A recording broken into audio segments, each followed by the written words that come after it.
Bismillahirrahmanirrahim. Assalamualaikum warahmatullahi wabarakatuh. Waalaikumsalam warahmatullahi wabarakatuh. Alhamdulillahirabbil alamin wassalatu wassalamu ala asrofil anbiya'i wal mursalin wa ala alihi wa sahbihi ajmain amma ba'du. Alhamdulillah saudara sekalian kita bertemu pada pagi hari ini ya.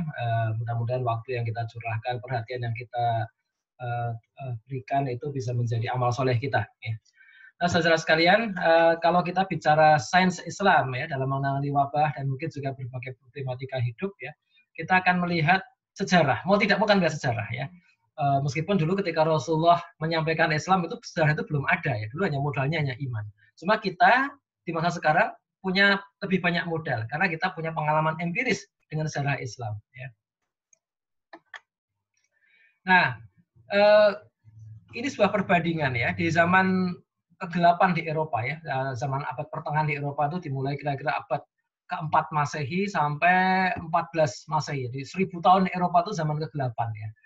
Itu kalau ada orang sakit ya, itu datanglah seorang pendeta ya, kemudian mereka menyampaikan sebuah kalimat dalam bahasa Latin ya, memento mori ya. Itu artinya ingatlah kematian ya. Nah, karena bagi mereka ya orang sakit itu akibat roh jahat ya atau akibat dosa ya. Roh jahat atau dosa ya. Sementara ya di Andalusia di Spanyol Islam ya, itu kalau ada orang sakit itu disampaikan sebuah ayat juga ya. Kullu nafsin dha'iqatul maut ya. Artinya hampir sama ya, setiap jiwa akan menghadapi kematian. Tetapi dampaknya berbeda ya. Dampaknya berbeda. Ya, kenapa ini berbeda? Ini kira-kira seperti sekarang ya. Sekarang perbandingannya ya, ini Andalusia kan dunia Islam, ya, Spanyol Islam. Sekarang kita di dunia Islam seperti ini ya, di kampung kita ya, dekat-dekat dengan kampung kita ini kotor sekarang ya. Padahal ada hadis ya atau huru syatrul iman ya, kesucian itu sebagian dari iman ya. Yang Eropa kebalikannya ya, Eropa itu canggih ya, standar kesehatannya tinggi ya, meskipun sekarang diuji dengan corona ini ya. Nah, dan kalau kita bicara metode pengobatan kenabian atau tibun nabawi atau pengobatan Islam itu nggak jauh-jauh dari yang digambar ini ya, tentang madu ya, itu diambilnya dari surat An-Nahl ya, di dalam perut lebah itu ada obat untuk manusia, atau habatus saudah ya, jintan hitam ya, itu diambil dari hadis ya, di dalam habatus saudah itu ada obat segala penyakit kecuali maut ya, meskipun beberapa pakar menerjemahkan ya, artinya habatus saudah itu obat penyakit yang tidak membawa kematian ya. Jadi pilek-pilek ringan ya. Tapi kalau COVID harus diuji nih, jangan-jangan ya ada nggak yang orang sakit COVID dikasih jintan hitam sembuh apa enggak gitu ya. Atau bekam ya, bekam atau minyak zaitun atau kurma ya. Ini sebatas inilah kalau kita bicara dengan komunitas Tibun Nabawi ya nggak jauh-jauh dari ini ya. Nah, kemudian ada juga yang menjadikan Quran sebagai obat ya. Di ayat Quran surat Al-Isra ini Allah berfirman ya, wa nunazzilu minal qur'ani ma huwa syifaa'un wa rahmatul lil mu'minina wa la yazidu dzalimina illa khasara. Ya, kami turunkan dari Al-Qur'an sesuatu yang menjadi obat atau penawar dan rahmat bagi orang-orang yang beriman, dan Al-Qur'an itu tidaklah menambah kepada orang yang zalim selain kerugian ya. Atau di surat Al-Fusilat ya, surat Fusilat ayat 44 Allah berfirman, "Qul huwalil ladzina amanu hudaw wa syifa." Ya, huda wa syifa. Wa syifa'u wal ladzina la yu'minuna fi dzanihim waqrun wa huwa 'alaihim amma ulaika yunatawna min makanin ba'id ya. Katakanlah Quran itu adalah petunjuk dan obat bagi orang-orang yang beriman, dan orang-orang yang tidak beriman pada telinga mereka ada sumbatan, sedang Quran itu suatu kegelapan bagi mereka. Mereka ya, orang-orang yang kafir itu adalah orang-orang yang dipanggil dari tempat yang jauh. Nah, saudara sekalian, jadi ada orang yang kemudian sama sekali tidak menghiraukan soal obat-obat yang lahiriah itu ya, tapi lahiriah langsung Quran saja, baca Quran. Karena Quran itu dikatakan huda wa syifa, ya sudah ya gitu ya. Nah, ini. Nah, pertanyaannya adalah ya dari zaman ke zaman itu Quran itu obat penyakit jasmani atau rohani ya. Nah, di dunia ini sekarang kita memiliki obat fisik yang disebut dengan antibiotika ya. Antibiotika yang pertama itu adalah penisilin ya. Nah, ini ada suatu grafik ya, grafik statistik atas orang-orang yang tewas ya,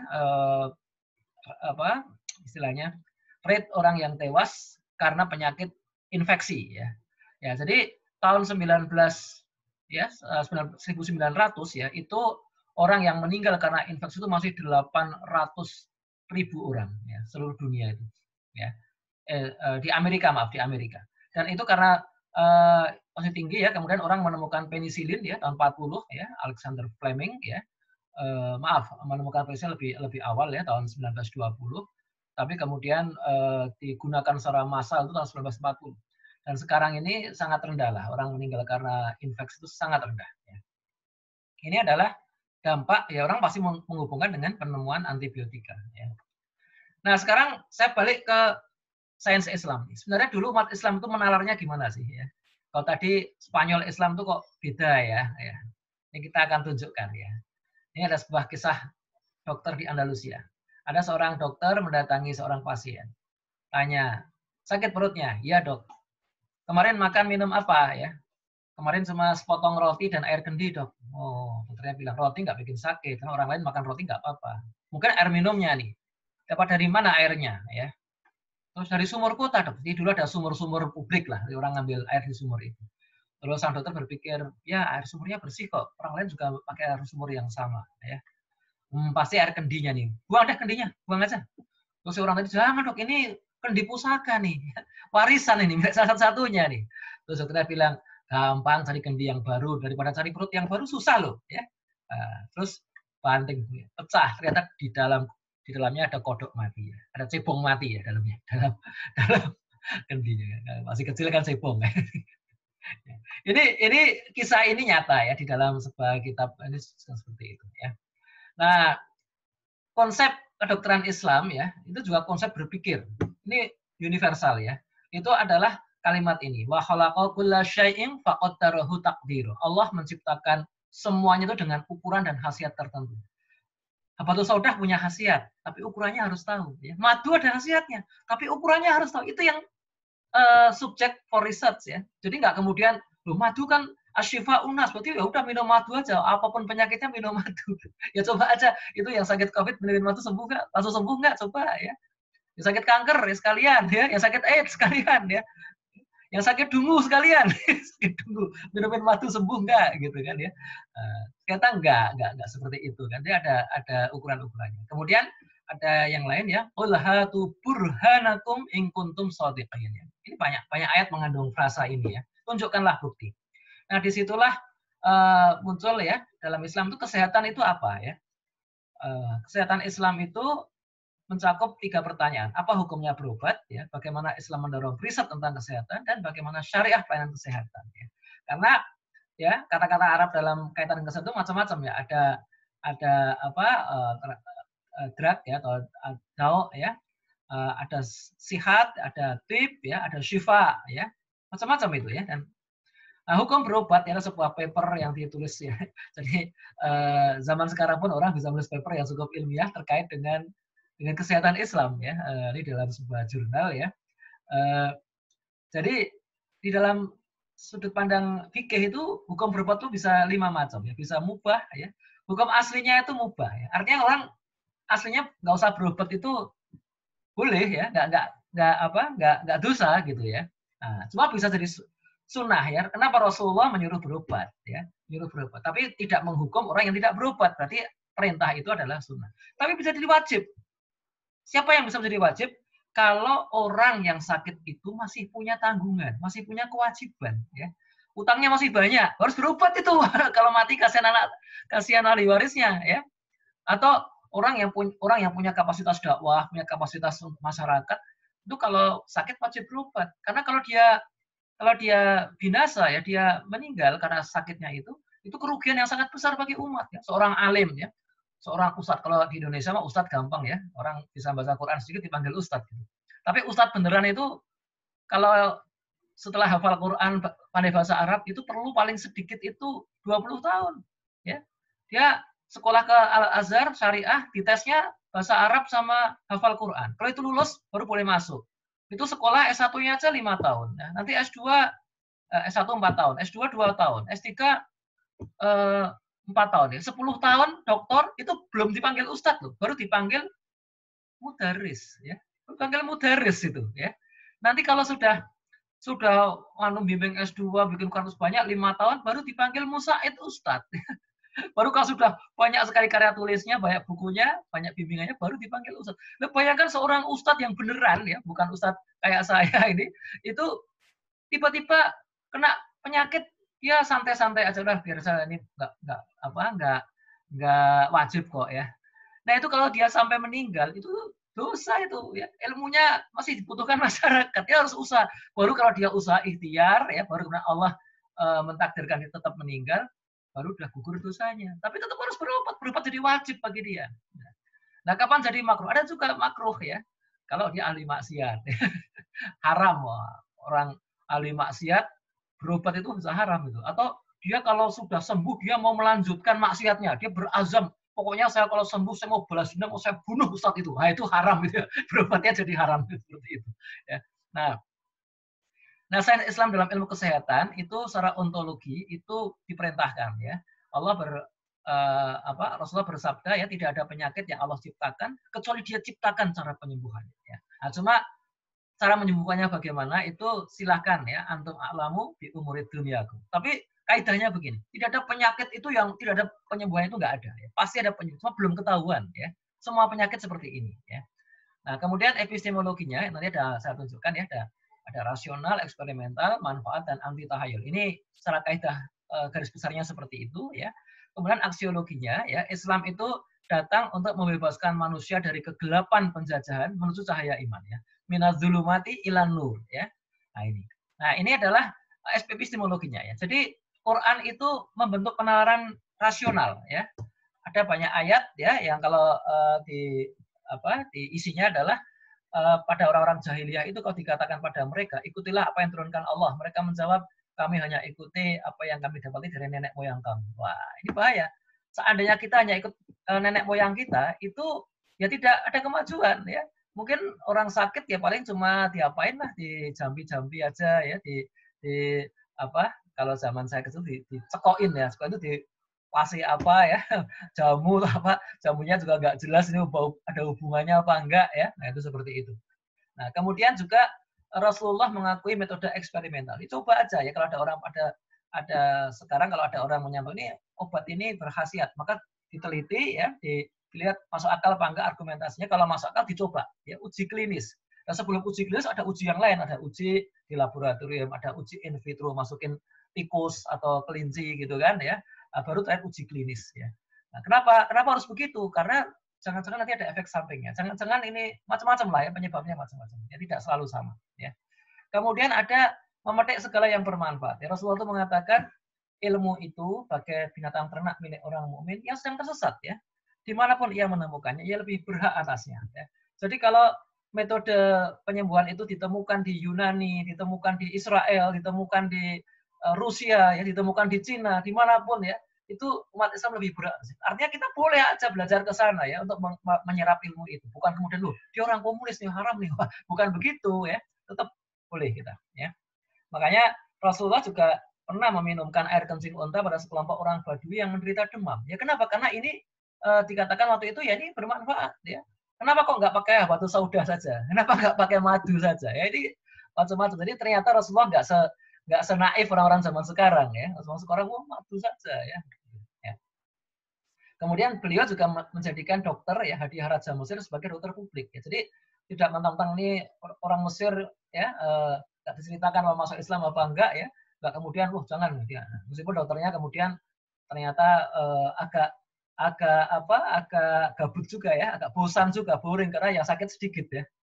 Terakhir adalah membebaskan dari tahayul dan khurafat ya. Artinya Rasulullah mengatakan barang siapa mendatangi dukun paranormal, menanyakan sesuatu, lalu mengikuti membenarkan apa yang diucapkannya, maka sholatnya tidak diterima selama 40 hari. Jadi kalau ada orang sakit COVID, terus menganggap ini jangan-jangan karena disantet ya, kemudian datang ke dukun, siapa yang nyantet ya, terus dia melaksanakan amanat dukun itu, ini kalau nanam di pinggir jalan atau di depan rumahnya pasti sakitnya sembuh. Nah itu malah ditolak. sholatnya 40 hari. Ini nggak boleh ya. Nah, jadi saudara sekalian, dengan cara seperti ini kemudian muncullah ilmuwan-ilmuwan Islam ya, dimulai dari Jabir Al-Hayyan ya. Ini dapat dikatakan ilmuwan pertama yang berjasa terhadap ilmu kesehatan ya. Dia wafat tahun 815 Masehi ya. Dia menemukan disinfektan ya. Disinfektan, destilasi ya, pemurnian alkohol untuk disinfektan ya. Itu jadi kalau sekarang orang pakai hand sanitizer itu mengalir pahala ke Jabir Al-Hayyan ya, karena dia yang menemukan prinsipnya itu ya. Kemudian juga dia mendirikan apotek yang pertama di dunia di Baghdad ya. Nah, kemudian muncullah yang disebut dengan evidence based medicine ya. Nah, jadi ada seorang ilmuwan ya, ini ya, jadi kalau Jabir Al-Hayyan itu wafat 815, ini lahir 865. Jadi jauh setelah Jabir Al-Hayyan ya. Zakaria Ar-Razi ya, Muhammad bin Zakaria Ar-Razi itu memulai yang disebut sekarang dengan eksperimen terkontrol dan observasi klinis ya, atau disebut dengan evidence based medicine. Jadi setiap terapi di dalam kedokteran itu harus bisa dibuktikan ya secara ilmiah ya, dan bisa diverifikasi orang lain ya. Kalau metode orang Yunani kuno ya, Galen, Aristoteles itu nggak bisa karena pakai filsafat mereka nggak berbasis eksperimen ya.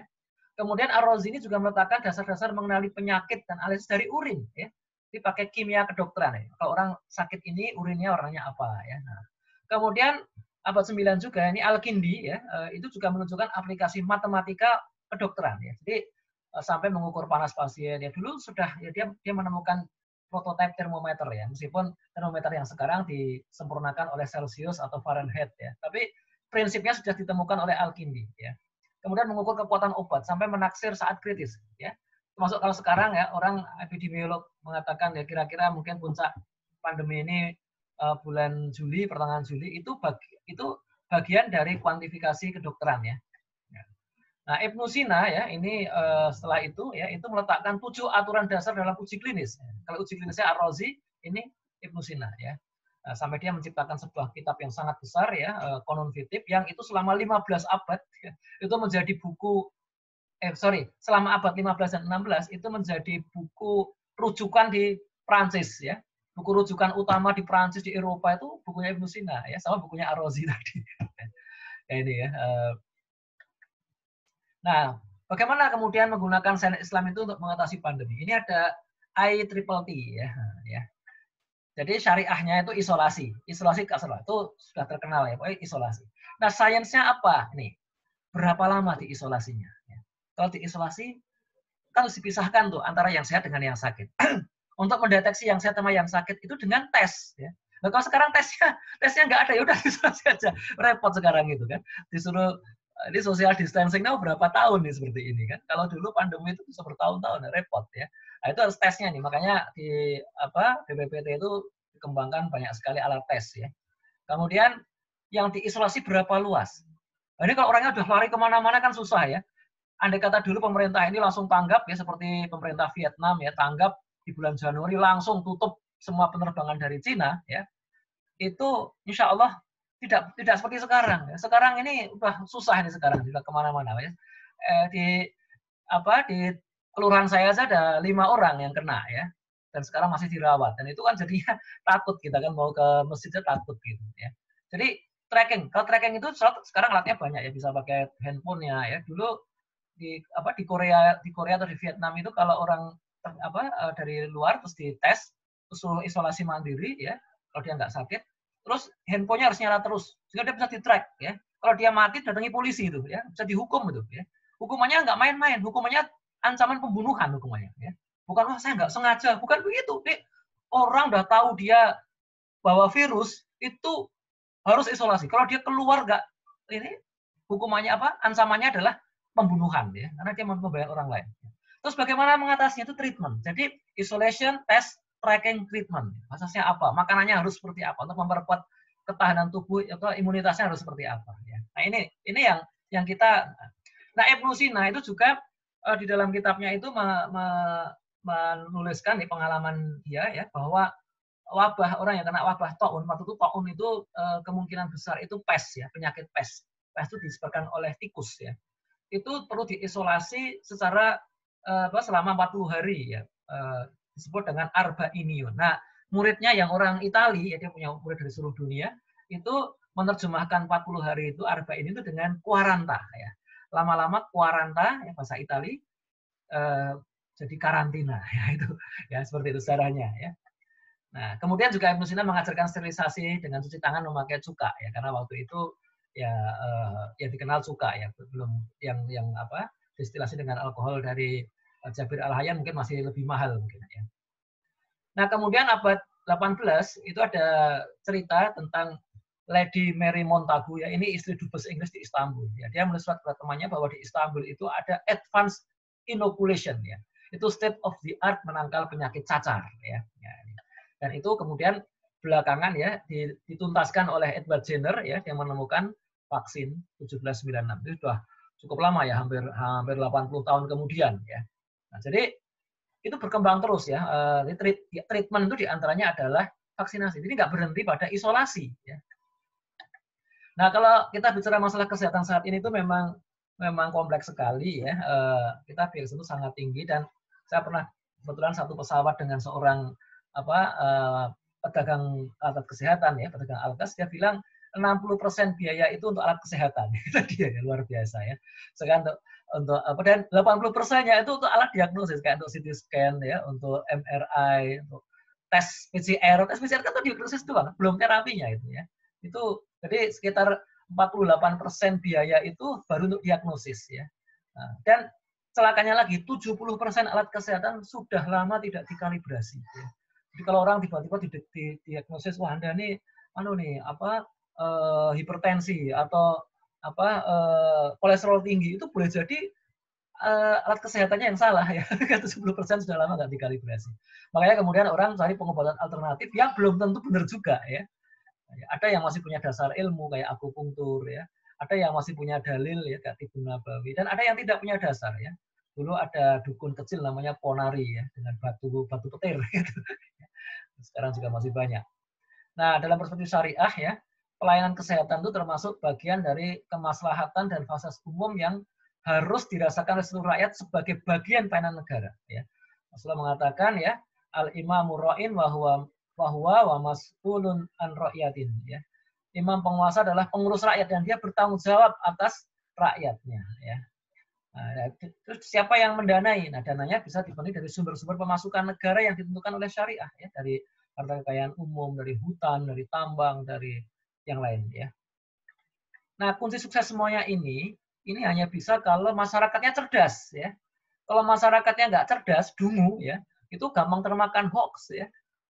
Ada yang sekarang banyak hoax yang masih benar, COVID ini bohong, nggak ada tuh COVID itu. Waduh, maka oke, merdeka kalau begitu, ke pasar kayak ini ya, ke masjid ya.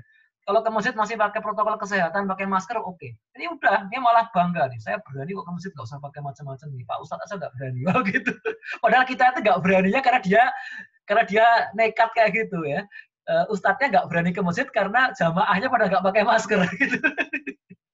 Ya, jadi seperti itu ya. Kemudian juga pemerintah membangun banyak fasilitas umum pencegah penyakit. Ini pertama pencegahan ya. Kemudian tenaga kesehatan itu orang-orang yang profesional dan punya integritas, bukan orang yang pendidikannya asal-asalan dan mentalnya kapitalis. Nah ini hati-hati ini kan ya. Dan jadi mencerdaskan itu menyehatkan ya. Jadi di Daulah Islam pada tahun 800-an Masehi itu madrasah sebagai sekolah rakyat praktis terdapat di mana-mana ya. Sehingga pemahaman mereka tentang kesehatan itu sudah baik ya. Sehingga seiring dengan ini ya, maka pengobatan yang tidak berdasarkan ilmu atau dalil ditinggalkan. Ya, maka jumlah orang-orang yang meninggal karena wabah saat itu sudah jauh berkurang dibandingkan dengan di Eropa misalnya. Ya. Ya. Kemudian juga ya luar biasa nih peradaban Islam. Abad 9 sampai 10 Masehi dari mulai tadi Muhammad Ar-Razi ya, Ibnu Al-Jazar Al-Mas dan sebagainya itu sudah membangun sistem pengelolaan sampah perkotaan ya. Sebelumnya itu masing-masing ya. Itu kalau kotanya makin padat kayak Baghdad itu repot kan ya. Jadi kumuh ya. Nah ini. Nah, jadi kebersihan kota itu jadi salah satu modal sehat ya, selain kesadaran sehat karena pendidikan ya. Kemudian juga dokternya itu diuji ya. Jadi tenaga kesehatan itu diuji secara teratur kompetensinya dan Dr. Khalifah menguji mereka ya. Hanya boleh mengobati sesuai pendidikan atau keahlian ya. Nggak boleh baru belajar satu hari di masjid bekam udah berani-beraninya ngobatin segala macam. Sekarang kan banyak yang begitu kan, ya ngobati belajar bekam satu hari aja ya sudah merasa lebih spesialis dari dokter spesialis gitu kan ya. Dan mereka itu bukan orang yang sok mampu atas segala penyakit. Mereka hanya konsultan kesehatan. Ya. Bahkan Syekh Ishaq bin Ali Rahawi ya abad 9 sudah menulis kitab Adab at-Tabib ya. Ini untuk pertama kalinya ditujukan untuk kode etik kedokteran. Ya, ada 20 bab di dalam buku itu ya. Di antaranya adalah ada peer review atas setiap pendapat baru di dunia kedokteran ya. Nggak kayak sekarang ada berpendapat, oh ini kalau mau bebas dari COVID minum minyak kayu putih saja. Minum kayu putih diminum. Kayak apa? Masih penting. Ada yang minum disinfektan ya. Disinfektan diminum. Nanti biar virusnya di dalam tenggorokan itu mati semua katanya. Ada dia yang mati bukan ya.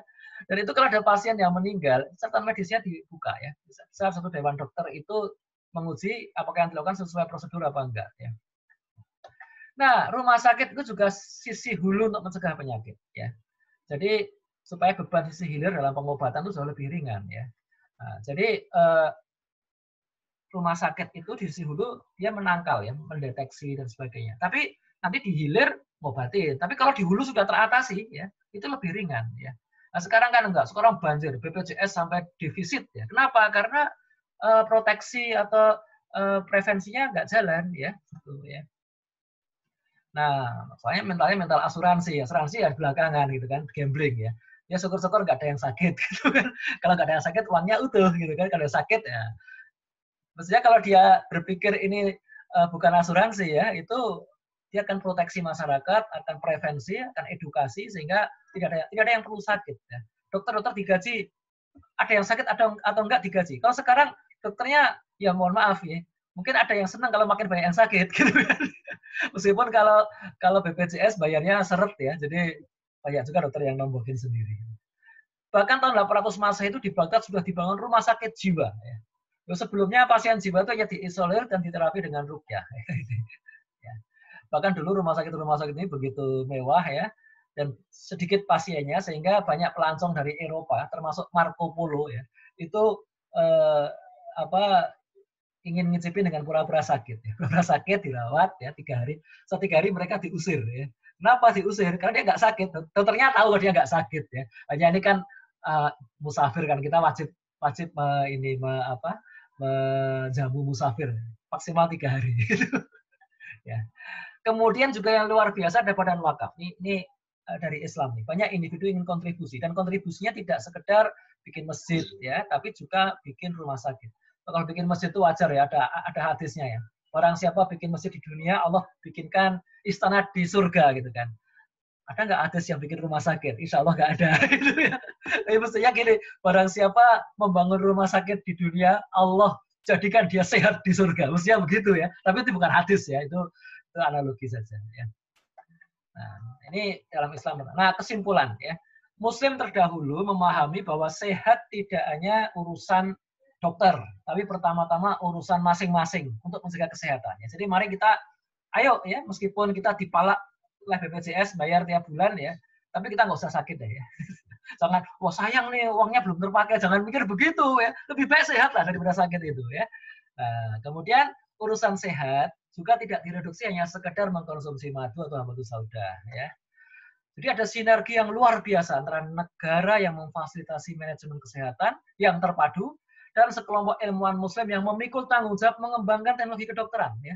Jauh di atas bekam, madu dan habatus sauda ya. Nah, kemudian sebagai penutup ya, semua ikhtiar ini, ya, ikhtiar kesehatan ini, teknologi sains Islam ini beriringan dengan kesadaran spiritual. Ya, dan ini juga wajib kita sebarkan juga bahwa satu, setiap penyakit itu kafarot bagi dosa penderita. Kalau sudah ikhtiar ya, terus masih sakit, ini kafar, dosanya dihapus oleh Allah.